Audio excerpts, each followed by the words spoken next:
Last week was a good week for us. Even though we went 1-1, I still think that we grew, and that's the main thing. When you lose, you got to make sure that you learn from it and you can grow from it. And I think Pratt, they came in and they did some different things. Wasn't expecting a zone, and then the first possession they came out in the zone, but we adjusted well, shot the ball well, and the adjustments we made in our press kind of messed them up a little bit.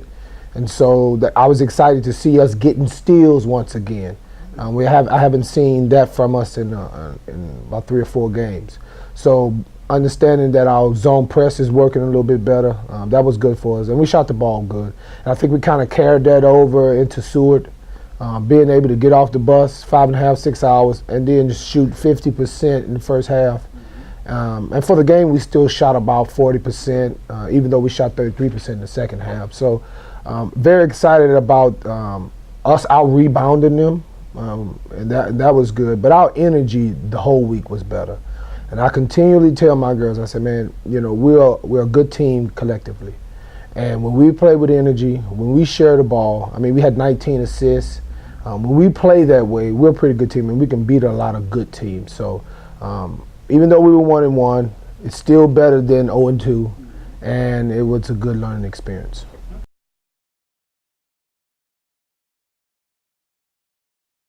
Pratt, I will go with Antoinette Daniels. We kind of made it a statement of trying to get her the ball. Going back and looking at things in retrospect, you kind of see, well, when she gets it, she's kind of efficient. But there's some of those games to where we throw it into her early and she doesn't do what we want, and then we forget about her.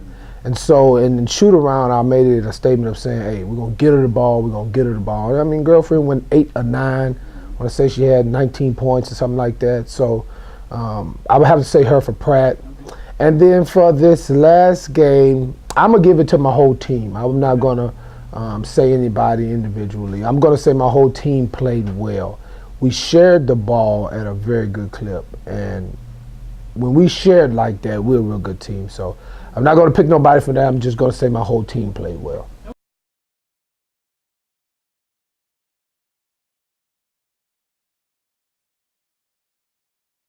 I haven't taken the time to look at Kobe, and that's something I'll be doing here in the next couple of days. But Neosho is a good coach.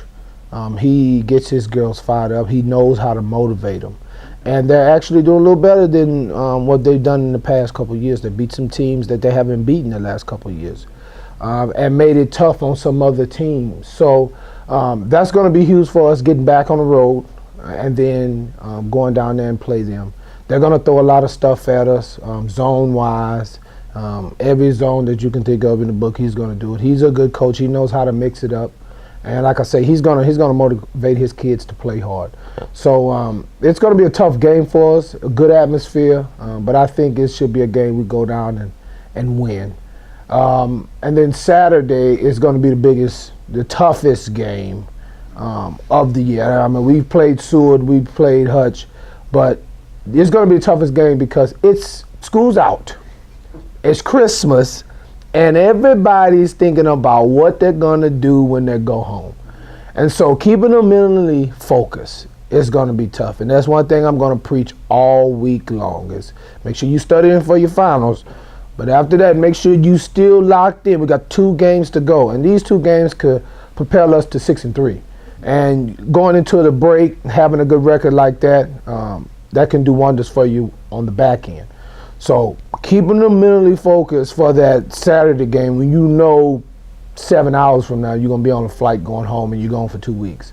So that's why I say that is going to be our toughest game. If I can keep them mentally focused and sharp for that game, I think we'll be all right.